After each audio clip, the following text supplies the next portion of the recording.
அதே மாதிரி இப்போ இந்த விழாக்கு வந்தவங்ககிட்ட சில பேர்ட்ட நம்ம பேசும்போது விஜயோட ஸ்பீச் வந்து யங்ஸ்டர்ஸுக்கு ரொம்ப கவர்ந்துருக்கான். ரொம்ப நல்லா பேசியிருக்கிறாரு. அதுவும் வந்து ஒரு உறுதிமொழியெல்லாம் எடுக்க சொல்லியிருக்கிறாருல. அதே மாதிரி சில பெற்றோர்கள் என்ன சொல்றாங்கன்னா, விஜய் இந்த மாதிரி பண்றது தான் நடிக்கிற படங்களை அவரை ஃபாலோ பண்ணணும். இப்போ ஒரு படம் வந்ததுல வந்து உச்சகட்ட கட்ட வார்த்தையா யூஸ் பண்ணாரு. அந்த வார்த்தை வந்து இவரோட ஸ்டார் டாமுக்கு இவரோட ஸ்டைலுக்கு அது சொல்லணும்னு அவசியம் இல்லை. அப்புறம் அதே மாதிரி இவர் வந்து இப்போ வரப்போற யங் டைரக்டர்ஸுக்கு இவர் பண்ணி இவர் வந்து ஒரு கிளாஸ் எடுக்கலாம்.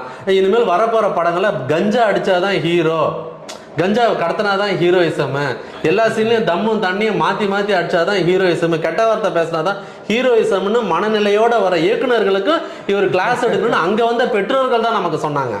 அதாவது அந்த காலத்தில் பார்த்தீங்கன்னா எம்ஜிஆர் படத்தில் ஒரு படத்துலையும் கூட சிகரெட் பிடிக்கிறதோ இல்லை மது அருந்துறதோ ஒரு காட்சி கூட இருக்காது, அனுமதி கிடையாது.